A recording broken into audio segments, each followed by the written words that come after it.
So in this video we will start our new topic of plus 2 physics. It's optics. ਇਹ ਬਹੁਤ important topic ਆ optics ਦਾ plus 2 ਦੇ exams ਦੇ ਹਿਸਾਬ ਦੇ ਨਾਲ ਕਿਉਂਕਿ ਇਹਦੇ ਵਿੱਚੋਂ 17 ਮਾਰਕਸ ਦਾ ਕੁਐਸਚਨ ਸਿੱਧਾ ਹੀ ਆਉਂਦੇ ਆ।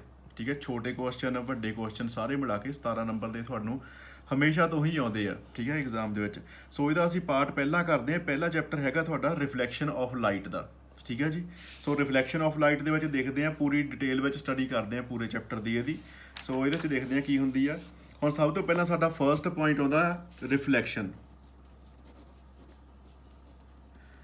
ਹੁਣ ਦੇਖੋ ਰਿਫਲੈਕਸ਼ਨ ਦਰਅਸਲ ਹੁੰਦੀ ਕੀ ਆ। ਹੁਣ ਅਸੀਂ ਮਿਰਰ ਦੇਖਦੇ ਹਾਂ। ਠੀਕ ਹੈ, ਮਿਰਰ ਦੇਖਦੇ ਹਾਂ ਤਾਂ ਉਹਦੇ ਵਿੱਚ ਕੀ ਹੁੰਦੀ ਆ। ਹੁਣ ਸਾਨੂੰ ਪਤਾ ਕਿ ਜਿਹੜੇ ਆਬਜੈਕਟ ਇਸ ਤਰੀਕੇ ਨਾਲ, ਇਹ ਹੁਣ ਮਿਰਰ ਆ, ਲਾਈਟ ਆਉਂਦੀ ਆ ਇੱਧਰੋਂ ਟਕਰਾ ਕੇ ਤੇ ਦੂਜੇ ਪਾਸੇ ਚਲੀ ਜਾਂਦੀ ਆ। ਠੀਕ ਹੈ, ਇਹ ਹੋ ਗਈ ਆ, ਇਹਨੂੰ ਅਸੀਂ ਇਨਸੀਡੈਂਟ ਲਾਈਟ ਕਹਿੰਦੇ ਆ, ਇਹਨੂੰ ਕਹਿੰਦੇ ਆ ਅਸੀਂ ਰਿਫਲੈਕਟਡ ਲਾਈਟ। ਠੀਕ ਹੈ, ਐਲ ਦੇ ਨਾਲ ਆਪਾਂ ਬੋਲਣਾ ਇਹਨੂੰ, ਰਿਫਲੈਕਟਡ ਲਾਈਟ। ਹੁਣ ਦੇਖੋ ਇਹ ਜਿਹੜੀ ਚੀਜ਼ ਆ, ਹੁਣ ਕੋਈ ਵੀ ਆਬਜੈਕਟ ਜਿਹੜਾ, ਹੁਣ ਮਿਰਰ ਸਮਝ ਲਓ ਤੁਸੀਂ, ਮਿਰਰ ਦੇ ਵਿੱਚ ਲਾਈਟ ਟਕਰਾਉਂਦੀ ਹੈ ਤੇ ਦੂਜੇ ਪਾਸੇ ਨੂੰ ਚਲੀ ਜਾਂਦੀ ਹੈ। ਇਸ ਚੀਜ਼ ਨੂੰ ਅਸੀਂ ਕਹਿੰਦੇ ਹਾਂ ਰਿਫਲੈਕਸ਼ਨ ਕਹਿੰਦੇ ਆ। ਠੀਕ ਹੈ, ਨਾਰਮਲ ਲੈਂਗੁਏਜ ਦੇ ਵਿੱਚ ਤਾਂ ਅਸੀਂ ਇਹਨੂੰ ਹੀ ਰਿਫਲੈਕਸ਼ਨ ਕਹਿੰਦੇ ਹਾਂ। ਕੋਈ ਵੀ ਆਬਜੈਕਟ ਜਿਹੜਾ ਆ ਲਾਈਟ ਨੂੰ ਰਿਫਲੈਕਟ ਕਰਦਾ ਹੈ, ਇਹ ਵਾਲਾ ਚੀਜ਼ ਸਿੱਧੀ। ਠੀਕ ਹੈ, ਨੈਕਸਟ ਸਾਡੇ ਕੋਲ ਦੂਜੇ ਨੰਬਰ ਤੇ ਆ ਜਾਂਦੇ ਆ law of reflection।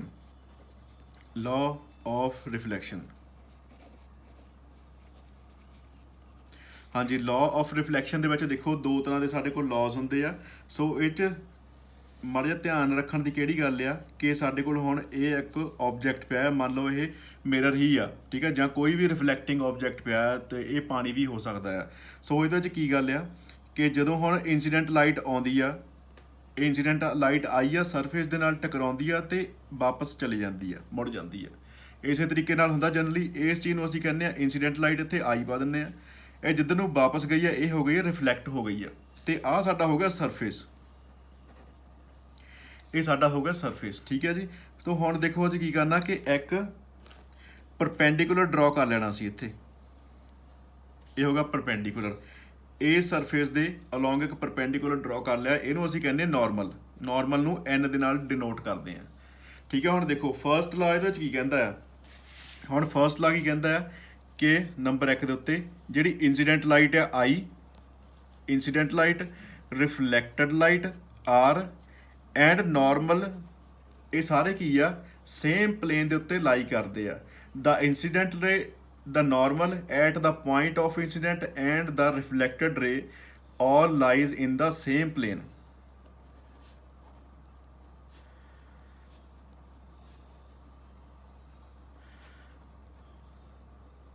ਸਾਰੇ ਦੇ ਸਾਰੇ ਸੇਮ ਪਲੇਨ ਦੇ ਉੱਤੇ ਲਾਈ ਕਰਦੇ ਆ, ਇਨਸੀਡੈਂਟ ਰੇ, ਰਿਫਲੈਕਟਡ ਰੇ ਤੇ ਨਾਰਮਲ ਟੂ ਦਾ ਪੁਆਇੰਟ। ਠੀਕ ਹੈ, ਇਹ ਸਾਰੇ ਦੇ ਸਾਰੇ ਇੱਕੋ ਪਲੇਨ ਦੇ ਉੱਤੇ ਲਾਈ ਕਰਦੇ ਆ। ਤੇ ਦੂਜਾ ਲਾਅ ਸਾਡੇ ਕੋਲ ਕੀ ਕਹਿੰਦਾ ਆ ਕਿ ਜਿਹੜਾ ਹੁਣ ਦੇਖੋ ਆ ਨਾਰਮਲ ਹੈ ਸਾਡਾ ਬਣਿਆ, ਇਹਦੇ ਉੱਤੇ ਹੁਣ ਕੋਈ ਨਾ ਕੋਈ ਐਂਗਲ ਬਣਾਉਂਦੀ ਹੈ ਇਹ ਵਾਲੀ ਇਨਸੀਡੈਂਟ ਲਾਈਟ ਤੇ ਨਾਰਮਲ, ਇਹ ਆਪਸ ਦੇ ਵਿੱਚ ਐਂਗਲ ਬਣਾਉਣੀ ਆ ਆਈ। ਠੀਕ ਹੈ ਜੀ। ਨਾਰਮਲ ਤੇ ਰਿਫਲੈਕਟਡ ਰੇ ਜਿਹੜੀ ਆ ਇਹ ਆਪਸ ਦੇ ਵਿੱਚ ਕੀ ਐਂਗਲ ਬਣਾਉਂਦੀ ਆ ਆਰ। ਇਸ ਤਰੀਕੇ ਨਾਲ ਮੰਨ ਲੈਂਦੇ ਉਹਨੂੰ। ਹੁਣ ਕੀ ਕਹਿੰਦੇ, angle of incident is equal to angle of reflection. ਇਹ ਦੋਨੇ ਹੀ ਕੀ ਹੁੰਦੇ ਆ, ਬਰਾਬਰ ਹੁੰਦੇ ਆ। ਰਿਫਲੈਕਸ਼ਨ ਦੇ ਵਿੱਚ ਇਹੀ ਲਾਅ ਆ ਤੁਹਾਡੇ ਦੋ ਜਿਹੜੇ ਆਉਂਦੇ ਆ। ਇਹ ਇੰਪੋਰਟੈਂਟ ਕਿਉਂਕਿ ਹਮੇਸ਼ਾ ਇਹਨਾਂ ਦੇ ਵਿੱਚੋਂ 1 ਨੰਬਰ ਦਾ ਕੁਐਸਚਨ ਆ ਜਾਂਦਾ ਹੈ। ਠੀਕ ਹੈ ਜੀ, ਇਸ ਕਰਕੇ ਇਹ ਇੰਪੋਰਟੈਂਟ ਬਣ ਜਾਂਦੇ ਆ।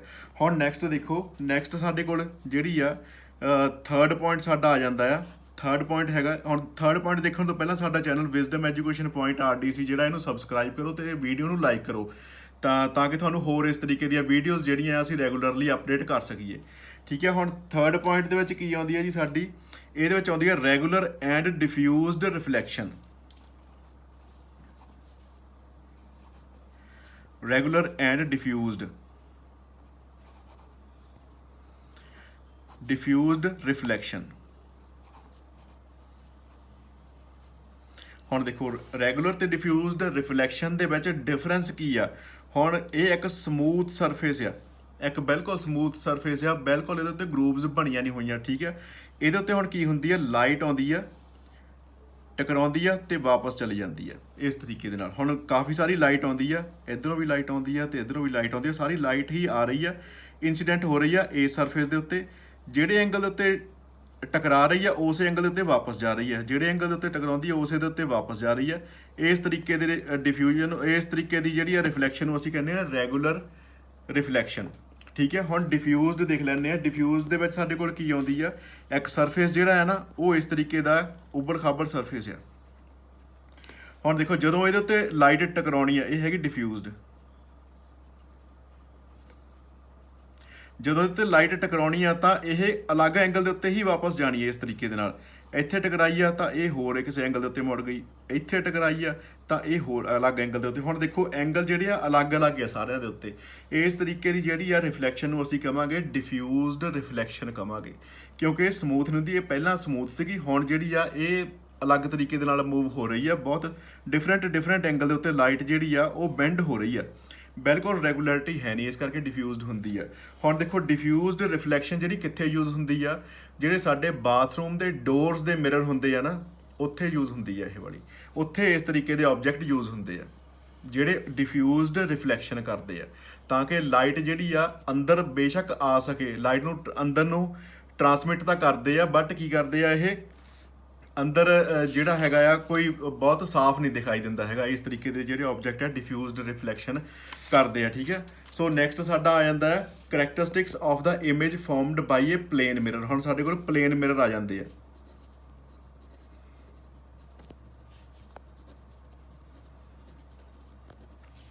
ਹੁਣ ਦੇਖੋ ਇਹਦੇ ਕਰੈਕਟਰਿਸਟਿਕਸ ਦੇਖਦੇ ਆ। ਜਦੋਂ ਪਲੇਨ ਮਿਰਰ ਦੇ ਉੱਤੇ ਲਾਈਟ ਟਕਰਾਉਂਦੀ ਹੈ ਤਾਂ ਕਿਸ ਤਰੀਕੇ ਦੀ ਇਮੇਜ ਫਾਰਮੇਸ਼ਨ ਹੁੰਦੀ ਆ। ਸੋ ਫਰਸਟ ਦੇਖੋ, ਹੁਣ ਇਹ ਤਾਂ ਸਾਨੂੰ ਪਤਾ ਹੀ, ਅਸੀਂ ਰੋਜ਼ ਹਮੇਸ਼ਾ ਮਿਰਰ ਦੇਖਦੇ ਆ, ਤਿਆਰ ਵਗੈਰਾ ਹੋਣ ਲਈ ਮਿਰਰ ਦੇਖਦੇ ਆ। ਲਾਈਟ ਟਕਰਾਉਂਦੀ ਆ ਤਾਂ ਵਾਪਸ ਸੇਮ ਐਂਗਲ ਦੇ ਉੱਤੇ ਮੁੜ ਜਾਂਦੀ ਹੈ, ਜਿਸ ਐਂਗਲ ਦੇ ਉੱਤੇ ਆਈ ਹੁੰਦੀ। ਜੇ ਇਸ ਤਰੀਕੇ ਨਾਲ ਐਂਗਲ ਤੇ ਆਈ ਹੋਵੇ ਤਾਂ ਇਸੇ ਤਰੀਕੇ ਨਾਲ ਉਹਨੇ ਵਾਪਸ ਮੁੜ ਜਾਣਾ। ਇਹੀ ਜਿਹੜਾ ਆ ਮਿਰਰ ਦਾ ਇਮੇਜ ਫਾਰਮੇਸ਼ਨ ਦਾ ਤਰੀਕਾ ਹੈ। ਠੀਕ ਹੈ, ਸੋ ਇਹਦੇ ਵਿੱਚ ਜਿਹੜੇ ਕਰੈਕਟਰਿਸਟਿਕਸ ਆ ਉਹਦੇ ਵਿੱਚ ਸਭ ਤੋਂ ਪਹਿਲਾਂ ਸਾਡੇ ਕੋਲ ਇੰਪੋਰਟੈਂਟ ਕੀ ਆ, nature of the image, nature of image formation. ਜਿਹੜੀ ਇਮੇਜ ਫਾਰਮਡ ਹੋਈ ਆ ਉਹਦਾ ਨੇਚਰ ਕੀ ਆ। ਸੋ ਮੇਰੇ ਦੋਸਤੋ ਇਹਦਾ ਨੇਚਰ ਹੁੰਦਾ ਵਰਚੁਅਲ।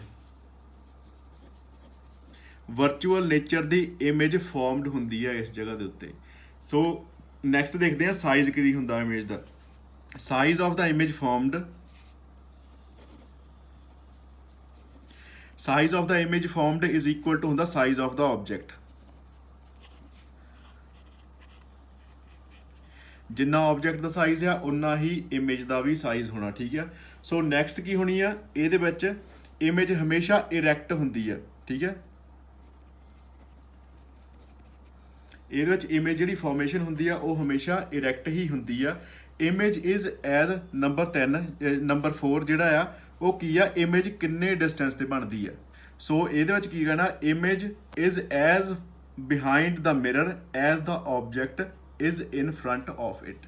ਜਿੰਨੇ ਦੂਰੀ ਦੇ ਉੱਤੇ ਜਿੰਨੇ ਦੂਰੀ ਦੇ ਉੱਤੇ ਆਬਜੈਕਟ ਹੋਵੇ ਉਨੀ ਹੀ ਦੂਰੀ ਦੇ ਉੱਤੇ ਦੂਜੇ ਪਾਸੇ ਇਮੇਜ ਬਣਦੀ ਆ।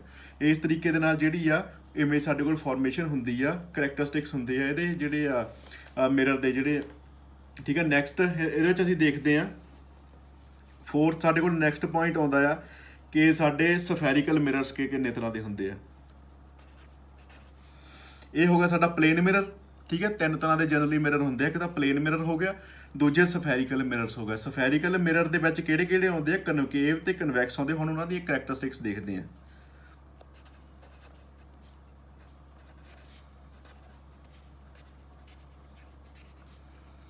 ਹੁਣ ਦੇਖੋ ਇਹਦੇ ਵਿੱਚ ਕਿਸ ਤਰੀਕੇ ਦੇ ਸਾਡੇ ਕੋਲ ਮਿਰਰ ਬਣਦੇ ਆ ਕਿ ਸਭ ਤੋਂ ਪਹਿਲਾਂ ਸਾਡਾ ਹੈਗਾ ਆ ਕਨਕੇਵ।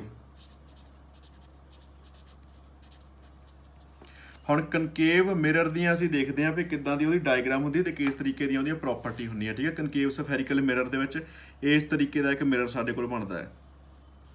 ਇਹਦਾ ਬਾਹਰਲਾ ਸਰਫੇਸ ਜਿਹੜਾ ਉਹ ਪੋਲਿਸ਼ਡ ਹੁੰਦਾ ਹੈ। ਇਹਨੂੰ ਪ੍ਰਿੰਸੀਪਲ ਐਕਸਸ ਕਹਿ ਦਿੰਦੇ ਆ। ਠੀਕ ਹੈ, ਇਹਦਾ ਹੁਣ ਦੇਖੋ ਇਹ ਇੱਕ ਬਹੁਤ ਵੱਡਾ ਇੱਕ ਸਰਕਲ ਆ, ਸਮਝ ਲਓ ਇੱਕ ਆਰਕ ਦੀ ਫਾਰਮੇਸ਼ਨ ਦੇ ਵਿੱਚ ਆਰਕ ਹੀ ਹੈ ਇੱਕ ਕਿਸਮ ਦੀ। ਠੀਕ ਹੈ, ਤਾਂ ਇਹਦਾ ਕੀ ਹੋਣਾ ਆ, ਜੇ ਇਹ ਵੱਡੀ ਸਾਰੀ ਆਰਕ ਹੈ ਤਾਂ ਇਹਦਾ ਮਤਲਬ ਇੱਕ ਪੂਰੇ ਦਾ ਪੂਰਾ ਇਹ ਕੀ ਆ, ਸਰਕਲ ਆ। ਹੁਣ ਜੇ ਸਰਕਲ ਆ ਤਾਂ ਇਹਦਾ ਮਤਲਬ ਇਹਦਾ ਕੋਈ ਨਾ ਕੋਈ ਸੈਂਟਰ ਵੀ ਹੋਊਗਾ ਹੀ। ਠੀਕ ਹੈ, ਇਸ ਤਰੀਕੇ ਨਾਲ ਇਹਦਾ ਸੈਂਟਰ ਵੀ ਕੋਈ ਨਾ ਕੋਈ ਹੁੰਦਾ ਹੀ ਆ। ਸੋ ਇੱਕ ਹੁਣ ਦੇਖਦੇ ਕੀ ਆ, ਜਿਹਦਾ ਸੈਂਟਰ ਜਿਹੜਾ ਇਨਵਰਡ ਹੋਵੇ। ਹੁਣ ਇਨਵਰਡ ਫੇਸਿੰਗ ਮਿਰਰ ਜਿਹੜਾ ਆ ਉਸ ਤਰੀਕੇ ਉਹਨੂੰ ਕਹਿੰਦੇ ਅਸੀਂ ਕਨਕੇਵ ਮਿਰਰ ਕਹਿ ਦਿੰਦੇ ਆ। ठीक है। ये ਹੁਣ ਇਹਦੀ ਡੈਫੀਨੇਸ਼ਨ ਆਪਾਂ ਕਿੱਦਾਂ ਲਿਖਣੀ ਆ, ਇਹ ਸਫੈਰੀਕਲ mirror whose reflecting surface is toward the center of the sphere, ਜਿਹਦਾ ਕੀ ਆ ਰਿਫਲੈਕਟਿੰਗ ਸਰਫੇਸ ਹੈ ਨਾ ਟੂਵਰਡ ਦਾ ਸੈਂਟਰ ਆ, ਸੈਂਟਰ ਵਾਲੇ ਪਾਸੇ ਨੂੰ ਇਹਦਾ ਜਿਹੜਾ ਆ ਰਿਫਲੈਕਟਿੰਗ ਸਰਫੇਸ ਆ। ਹੁਣ ਦੇਖੋ ਜਦੋਂ ਇਹਦੇ ਉੱਤੇ ਲਾਈਟ ਆਉਣੀ ਆ, ਇਹਦੇ ਉੱਤੇ ਲਾਈਟ ਆਉਣੀ ਇਹਨੇ ਰਿਫਲੈਕਟ ਕਰਨੀ ਤਾਂ ਇੱਕ ਪੁਆਇੰਟ ਦੇ ਵਿੱਚੋਂ ਪਾਸ ਹੋ ਜਾਣੀ ਲਾਈਟ ਇਸ ਤਰੀਕੇ ਦੇ ਨਾਲ।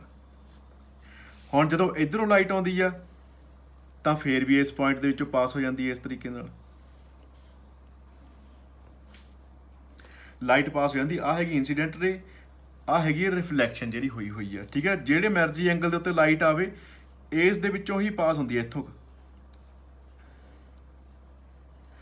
ਆ ਜਿਹੜੇ ਹੁਣ ਪੁਆਇੰਟ ਦੇ ਵਿੱਚੋਂ ਲਾਈਟ ਪਾਸ ਹੋ ਰਹੀ ਆ ਇਸ ਪੁਆਇੰਟ ਨੂੰ ਅਸੀਂ ਕਹਾਂਗੇ ਫੋਕਸ। ਸੋ ਫੋਕਸ ਇਨਵਰਡ ਹੁੰਦਾ ਇਹਦਾ, ਠੀਕ ਹੈ। ਜਿੱਧਰ ਸੈਂਟਰ ਹੈ ਉਧਰਲੇ ਪਾਸੇ ਹੀ ਫੋਕਸ ਇਸ ਤਰੀਕੇ ਨਾਲ ਹੁੰਦਾ। ਰਿਫਲੈਕਟਿੰਗ ਸਰਫੇਸ ਵੀ ਇਹਦਾ ਕੀ ਆ ਸੈਂਟਰ ਟੂਵਰਡ ਦਾ ਸੈਂਟਰ ਆ। ਇਸ ਚੀਜ਼ ਨੂੰ ਅਸੀਂ ਕਹਿ ਦਿੰਦੇ ਆ ਕਨਕੇਵ ਮਿਰਰ ਕਹਿ ਦਿੰਦੇ ਆ। ਹੁਣ ਨੈਕਸਟ ਦੇਖਦੇ ਆ ਅਸੀਂ ਕਨਵੈਕਸ ਮਿਰਰ ਦੇਖਦੇ ਆ, ਠੀਕ ਹੈ। ਸੋ ਦੂਜੇ ਨੰਬਰ ਤੇ ਸਾਡੇ ਕੋਲ ਕੀ ਆ, ਹੁਣ ਦੂਜੇ ਨੰਬਰ ਤੇ ਸਾਡੇ ਕੋਲ ਆ ਜਾਂਦਾ ਹੈ ਕਨਵੈਕਸ ਮਿਰਰ। ਕਨਵੈਕਸ ਮਿਰਰ ਦੀ ਪ੍ਰੋਪਰਟੀ ਕੀ ਆ, ਕਨਵੈਕਸ ਮਿਰਰ ਹੁਣ ਦੇਖੋ ਕੀ ਕਹਿੰਦੇ, ਕਿਹਨੂੰ ਕਹਿੰਦੇ ਆ,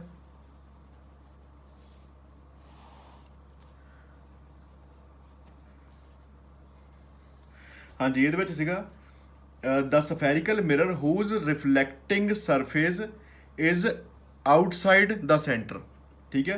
reflecting surface whose reflecting surface is away from the center of the sphere। ਇਹਦਾ ਹੁਣ ਦੇਖ ਲਓ ਕੀ ਆ, ਇਧਰਲੇ ਪਾਸੇ ਸੈਂਟਰ ਹੈ ਇਹਦਾ ਸਫੀਅਰ ਦਾ, ਦੂਜੇ ਪਾਸੇ ਸੈਂਟਰ ਹੈ, ਬਟ ਇਹਦਾ ਰਿਫਲੈਕਟਿੰਗ ਸਰਫੇਸ ਕੀ ਆ ਇਧਰਲੇ ਪਾਸੇ ਆ, ਉਲਟ ਸਾਈਡ ਦੇ ਉੱਤੇ ਆ।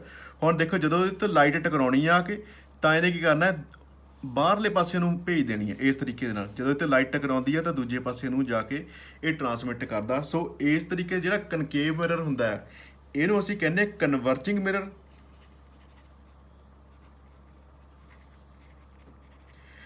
ਇਹਨੂੰ ਅਸੀਂ ਕਨਵਰਜਿੰਗ ਮਿਰਰ ਕਹਿੰਦੇ, ਇਹਨੂੰ ਕਹਿੰਦੇ ਡਾਇਵਰਜਿੰਗ, ਠੀਕ ਹੈ ਜੀ। ਕਨਵਰਜਿੰਗ ਤੇ ਡਾਇਵਰਜਿੰਗ ਇਹਨਾਂ ਦੋਨਾਂ ਨੂੰ ਹੀ ਕਹਿ ਦਿੰਦੇ ਆ। ਕਨਵੈਕਸ ਪਤਾ ਲੱਗ ਗਿਆ ਨਾ, ਇਹ ਸਾਰੀ ਚੀਜ਼ਾਂ ਕਨਵੈਕਸ ਦੇ ਨਾਲ ਰਿਲੇਟਡ ਹੁੰਦੀਆਂ। ਹੁਣ ਦੂਜਾ ਇੱਕ ਹੋਰ ਦੇਖ ਲੈਂਦੇ ਆ, ਜਦੋਂ ਇਹਦੇ ਵਿੱਚ ਕੀ ਕਰਦੀ ਆ ਲਾਈਟ ਆਉਂਦੀ ਆ ਤਾਂ ਇਹ ਹਮੇਸ਼ਾ ਦੂਜੇ ਪਾਸੇ ਨੂੰ ਕੀ ਕਰਦਾ ਆ ਡਾਇਵਰਜ ਕਰ ਦਿੰਦਾ। ਡਾਇਵਰਜ ਯਾਨੀ ਕਿ ਬਾਹਰਲੇ ਪਾਸੇ ਨੂੰ ਭੇਜ ਦਿੰਦਾ ਹੈ ਲਾਈਟ, ਅੰਦਰਲੇ ਪਾਸੇ ਨੂੰ ਖਿੱਚਦਾ ਨਹੀਂ। ਬਟ ਜੇ ਹੁਣ ਇਹ ਸਾਰੀ ਦੀ ਸਾਰੀ ਲਾਈਟ ਨੂੰ ਅਸੀਂ ਐਕਸਟੈਂਡ ਕਰੀਏ, ਇਹਨਾਂ ਲਾਈਨਾਂ ਨੂੰ ਐਕਸਟੈਂਡ ਕਰੀਏ ਤਾਂ ਕੀ ਕਰਦੀਆਂ ਇਹ ਇੱਕੋ ਪੁਆਇੰਟ ਦੇ ਉੱਤੇ ਜਾ ਕੇ ਮਿਲਦੀਆਂ ਇਸ ਤਰੀਕੇ ਨਾਲ, ਤੇ ਇਹਦਾ ਇਸ ਪਾਸੇ ਫੋਕਸ ਬਣਦਾ, ਸੈਂਟਰ ਵਾਲੇ ਪਾਸੇ ਇਹਦਾ ਫੋਕਸ ਬਣਦਾ। ਹਮੇਸ਼ਾ ਸੈਂਟਰ ਵਾਲੇ ਪਾਸੇ ਹੀ ਫੋਕਸ ਬਣਦਾ ਹੁੰਦਾ ਹੈ। ਸੋ ਨੈਕਸਟ ਦੇਖਦੇ ਆ, ਜਿਹੜਾ ਨੈਕਸਟ ਸਾਡੇ ਕੋਲ ਆਉਂਦੀਆਂ ਫਿਊ ਡੈਫੀਨੇਸ਼ਨਸ ਆਉਂਦੀਆਂ, ਜਿਵੇਂ ਕਿ ਸੈਂਟਰ ਕਿਹੜਾ ਹੁੰਦਾ ਆ, ਪੋਲ ਕਿਹੜਾ ਹੁੰਦਾ, ਰੇਡੀਅਸ ਕਿਹੜਾ ਹੁੰਦਾ, ਠੀਕ ਹੈ, ਉਹ ਦੇਖਦੇ ਆ। ਸੋ ਨੈਕਸਟ ਦੇ ਵਿੱਚ ਕੀ ਆ ਜਾਂਦਾ ਸਾਡੇ ਕੋਲ ਫਿਊ ਡੈਫੀਨੇਸ਼ਨਸ।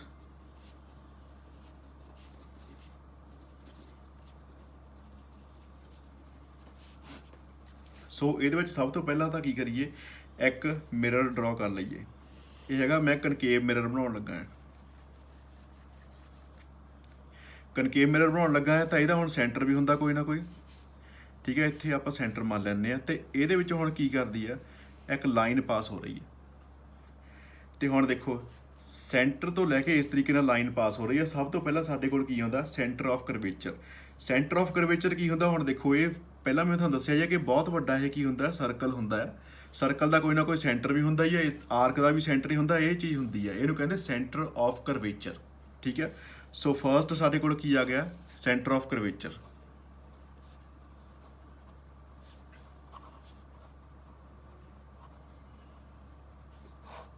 ਜੋ ਇਹਦਾ ਕੀ ਆ ਮਿਰਰ ਦਾ ਸੈਂਟਰ ਆ, ਇਹ ਸੈਂਟਰ ਆਫ ਕਰਵੇਚਰ ਹੋ ਗਿਆ। ਹੁਣ ਨੈਕਸਟ ਸਾਡੇ ਕੋਲ ਕੀ ਆ ਜਾਂਦਾ, ਦੂਜੇ ਨੰਬਰ ਉੱਤੇ ਆ ਜਾਂਦਾ ਰੇਡੀਅਸ। ਹੁਣ ਰੇਡੀਅਸ ਕੀ ਹੁੰਦਾ, ਰੇਡੀਅਸ ਆਫ ਕਰਵੇਚਰ ਸੈਂਟਰ ਤੋਂ ਲੈ ਕੇ ਇਸ ਪੁਆਇੰਟ ਤੱਕ, ਕਿਸੇ ਵੀ ਪੁਆਇੰਟ ਤੱਕ ਦਾ ਜਿਹੜਾ ਡਿਸਟੈਂਸ ਆ ਉਹਨੂੰ ਅਸੀਂ ਕੀ ਕਹਿੰਦੇ ਆ, ਰੇਡੀਅਸ ਕਹਿ ਦਿੰਦੇ। ਹੁਣ ਇੱਥੇ ਮਾੜਾ ਜਿਹਾ ਬਣਾ ਵੀ ਲੈਂਦੇ ਆ।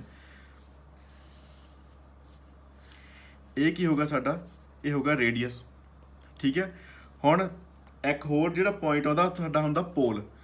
ਪੋਲ ਜਿਹੜਾ ਬਹੁਤ ਪੋਲ ਦਾ ਖਿਆਲ ਰੱਖਣਾ, ਇਹ ਹੁੰਦਾ ਪੋਲ ਇਸ ਪੁਆਇੰਟ ਦੇ ਉੱਤੇ ਜਿੱਥੇ ਕੀ ਹੋ ਰਹੀ ਆ, ਆ ਜਿਹੜੀ ਲਾਈਨ ਆ ਨਾ ਸੈਂਟਰ ਵਾਲੀ ਜਿਹੜੀ ਲਾਈਨ ਆ, ਇਹ ਜਿੱਥੇ ਆਪਣੀ ਕ੍ਰਾਸ ਕਰਦੀ ਹੈ ਨਾ ਮਿਰਰ ਨੂੰ, ਜਿੱਥੇ ਇੰਟਰਸੈਕਟ ਕਰਦੀ ਹੈ ਉਸ ਪੁਆਇੰਟ ਨੂੰ ਆਪਾਂ ਕਹਿੰਦੇ ਆ ਪੋਲ।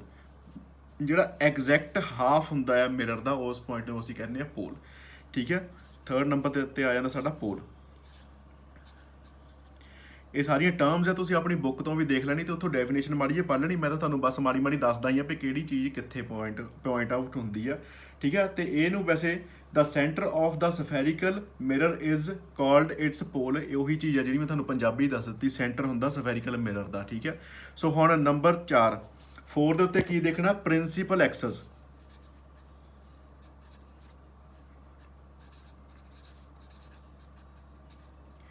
ਹੁਣ ਪ੍ਰਿੰਸੀਪਲ ਐਕਸਸ ਕੀ ਆ, line joining, line imaginary line ਹੁੰਦੀ ਆ, ਜੁਆਇਨ ਕਿਹਨੂੰ ਕਰਦੀ ਆ, centre and pole of the spherical mirror, ਠੀਕ ਹੈ। ਇਹ ਇੱਕ ਇਮੇਜਿਨਰੀ ਲਾਈਨ ਹੁੰਦੀ ਆ, ਸੈਂਟਰ ਐਂਡ ਪੋਲ ਨੂੰ ਕੀ ਕਰਦੀ ਆ, ਜੁਆਇਨ ਕਰਦੀ ਆ, ਉਸ ਚੀਜ਼ ਨੂੰ ਕਹਿੰਦੇ ਅਸੀਂ ਪ੍ਰਿੰਸੀਪਲ ਐਕਸਸ। ਤੇ ਇਹਦੀ ਡੈਫੀਨੇਸ਼ਨ ਜੇ ਅਸੀਂ ਦੇਖਾਂਗੇ ਤਾਂ ਕੀ ਆ, the line joining the pole and center of curvature of the mirror is called the principal axis of the mirror। ਬਸ ਇਹੀ ਚੀਜ਼ ਹੈ ਜਿਹੜੀ ਮੈਂ ਤੁਹਾਨੂੰ ਦੱਸੀ ਹੈ ਬੋਲ ਕੇ। ਸੋ 5ਵੇਂ ਨੰਬਰ ਦੇ ਉੱਤੇ ਸਾਡੇ ਕੋਲ ਕੀ ਆ ਜਾਂਦਾ, ਅਪਰਚਰ। ਹੁਣ ਦੇਖੋ ਅਪਰਚਰ ਕੀ ਹੁੰਦਾ ਹੈ, effective reflecting surface of the mirror. ਇਸ ਪੁਆਇੰਟ ਤੋਂ ਲੈ ਕੇ ਇਸ ਪੁਆਇੰਟ ਤੱਕ ਜਿੱਥੇ ਤੱਕ ਵੀ ਰਿਫਲੈਕਸ਼ਨ ਜਿਹੜੀ ਆ ਉਹ ਪੋਸੀਬਲ ਹੈਗੀ ਆ, ਉਹਨੂੰ ਕੀ ਕਹਿੰਦੇ ਆ, ਇਹਦਾ ਅਪਰਚਰ ਕਹਿੰਦੇ ਆ, effective reflecting surface of the mirror. ਮੰਨ ਲਓ ਹੁਣ ਇੱਥੋਂ ਲੈ ਕੇ ਇੱਥੇ ਤੱਕ ਇਹਦਾ ਇਫੈਕਟਿਵ ਰਿਫਲੈਕਟਿੰਗ ਸਰਫੇਸ ਹੀ ਆ, ਜਿੱਥੇ ਵੀ ਲਾਈਟ ਟਕਰਾਊਗੀ ਉੱਥੇ ਇਹਨੇ ਕੀ ਕਰਨੀ ਆ, ਕਨਵਰਜ ਕਰ ਦੇਣੀ ਆ, ਮੋੜ ਦੇਣੀ ਆ ਕਿਸੇ ਐਂਗਲ ਦੇ ਉੱਤੇ, ਉਹਨੂੰ ਅਸੀਂ ਕਹਾਂਗੇ ਅਪਰਚਰ। ਹਰੇਕ ਜਗ੍ਹਾ ਦੇ ਉੱਤੇ ਹੁਣ ਜਿਹੜਾ ਵੀ ਸਾਡਾ ਕੀ ਆ, ਇਫੈਕਟਿਵ ਰਿਫਲੈਕਟਿੰਗ ਸਰਫੇਸ ਆ, ਇੱਥੋਂ ਲੈ ਕੇ ਪੂਰਾ ਇੱਥੇ ਤੱਕ ਸਾਰੇ ਦਾ ਸਾਰਾ ਹੀ, ਠੀਕ ਹੈ। ਸੋ ਨੈਕਸਟ ਦੇਖਦੇ ਹਾਂ ਅਸੀਂ, ਨੈਕਸਟ ਕੀ ਹੈਗਾ ਸਾਡੇ ਕੋਲ, ਪ੍ਰਿੰਸੀਪਲ ਫੋਕਸ।